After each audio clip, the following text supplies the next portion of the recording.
আপনার ক্যাপাসিটি আছে এই ছেলেটার একটু উৎসাহ করার মতো? আপনি বড় বড় বক্তব্য দেন, ইংলিশে বলেন, হ্যাঁ এই লোক তো ইংলিশ জানে না। কি করছি ভাই, তুমি একটু উঠো, সাহস কর, হাতে পড়তে উঠো, বাংলা কথা বলেন, এই উঠে কইছে।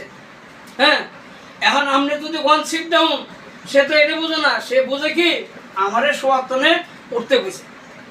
হ্যাঁ বসার থেকে তারা বের কইছে। বাংলায় বুঝেন, তোমার এই জায়গাটা কাজ করতে হইব, এটার নাম হলো সোলজার, এই জায়গাটা কাজ করতে হইব, এটা হলো কৌনি। আমরা ইংলিশ হলো কি হ্যান্ড মানে হাত, আমার হাতে বলতে হইব, হ্যান্ড কইলে এই ছেলে বুঝবো না, আমরা সবাই বাঙালি। হ্যাঁ ফিঙ্গার বলতে কি আঙ্গুল বলতে হইব, তোমার হাতের আঙ্গুল গুলো ওড়াও, ফিঙ্গার বললে চলবে না, সে ইংলিশ কথা বোঝো না, বাংলায় বলতে হইব। আপনি ইংলিশে বক্তব্য দেন, আর 3 দিন 4 দিন 7 দিনের রোগী সুস্থ হয়ে যায়, সেটার বাটপাট দিয়ে বাড়িতে ব্যায়াম করবেন না। এই 4 মণ ওজনের লোক আপনার মতো ডক্টর এই গড়ে ঢুকতে সাহস করবে না। আর সামান্য একটু শর্ট মানুষ আমি ইনশাল্লাহ আল্লাহর উপরে ভরসা করে ধরছি। চাই দেখেন এই তুষার আহমেদ, ইয়াসিন আহমেদ তুষার কিভাবে আল্লাহ তারে বসে রাখছে। হ্যাঁ আপনার শফিউল্লাহ, আপনিও দোয়া করেন এই ছেলেটার জন্য আল্লাহ সুস্থ করে। হ্যাঁ এই কাজের বিনিময়ে। তুষার ভাই কেমন আছো তুমি? স্ট্রোক করছে লোক কয় তারিখে? কয়দিন হয়েছে? খালা আপনি বলেন, আপনার ছেলে কেমন এখন?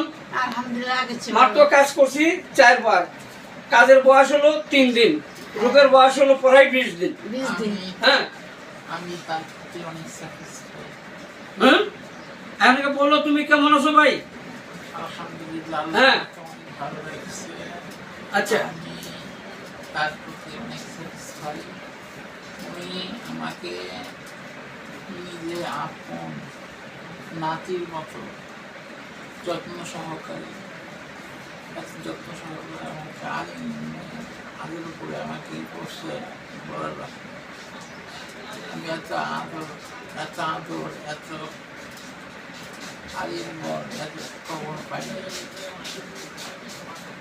কখনো কল্পনা করে যে আমি রিকভারি করতে পারলাম, কিন্তু নিজের নাতির মতো আপন মানুষ অনেক আরাম করে আমাকে অনেক আমাকে আপন করে সুন্দর করে ওই হাত দিয়ে একটা ধরো ভাই, এই একটা ধরো, একটা উঁচা করো, ধরো ওঠাও, উপরে মাথার উপর উঠবো এই পজিশনে। হ্যাঁ ধরে এগো ভাই। হ্যাঁ কেমন আছো ভাই? মাথাটা একটু সামনের দিকে থাকবো। হ্যাঁ হাতটা এই সাইড আইব, এমনি বডি ঘুরাও, এইদিকে ঘুরো, বামে বামে। হ্যাঁ সামনের দিকে একটা লম্বা করো এইভাবে, তোনো হাত, নিচে নামাও, উপরে উঠাও, ধরো, হ্যাঁ ধরো, আটটা বুকে লাগাও, ধরো ভালো করে, সোজা করো, কপালে লাগাও, আল্লাহু আকবার, আল্লাহ তুমি সুস্থ করো। আবার ধরো, এই জায়গায় তোর লাভটা পরে উঠবো, এখানে ধরো, হ্যাঁ পোষা করো, হাত পোষা করো, পোষা করো ভাই, পোষা করো। হ্যাঁ একটু ফিকেরে ফিকেরে বডিটা এরকম নাড়াচাড়া করা, এই যে হ্যাঁ এরকম নরম করবো না, যে দিক খুশি, এই গুরু, এই ধরো, ছাড়ো না, ইনশাল্লাহ তুমি সুস্থ হয়ে যাবা আশা করি আল্লাহর রহমতে, নাকি করছো? মাথাটা মুখটা ওষুধ দিকে তাকাও ভাই, তাকাও, সবাই চাই দেখেন এবং এর জন্য দোয়া করবেন, আল্লাহর জন্য স্বয়ং সম্পূর্ণ সুস্থ করে তার মায়ের দেখবেন।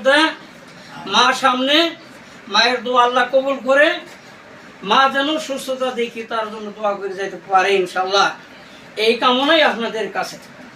হ্যাঁ এই বলি শেষ। আজকে দেখেন আরেকটা কথা, এই হাত এই পা আমার এমন একটা জিনিস হয়ে গেছে, অরিজিনাল জিনিস। আজকে আমার হাত আমার কথা শুনতেছে না, ঠিক আছে? হ্যাঁ হাত তার কথা শোনো না, তার পা তার কথা শোনো না। এখন হাতের কথা মতো আমাদের চলতে হইতেছে। ওই হাত দিয়ে হাত ধরলে হাত ওষা হয় না, ধরলে হাত ওষা হয় না। ওই হাত দিয়ে পা নড়ে। ইনশাল্লাহ সবাই সতর্ক থাকেন, চর্বি মুক্ত খানা খায়েন, ডায়াবেটিস নিয়ন্ত্রণ নেন, প্রেশারের ওষুধ খান, সময় মতো ঘুম দিয়েন, চিন্তা ভাবনা কম করেন, নিঃসমানি বর্জন করেন। হ্যাঁ, নামাজ কালাম পড়েন, জিকিরে ফিকিরে থাকবেন, একজন আরেকজনের উপকার করবেন।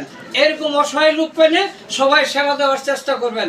হোক হিন্দু, হোক মুসলমান, হোক বৌদ্ধ, হোক খ্রিস্টান, সবাই মানুষ, সবারই সেবা করবেন মুসলমান হিসেবে। হ্যাঁ, এই সেবার ভিতরে কোনো ভেদাভেদ নাই। মাফ করো মালিক আমার আল্লাহ। আলহামদুলিল্লাহ, আজকে আবার এই সময় শেষ।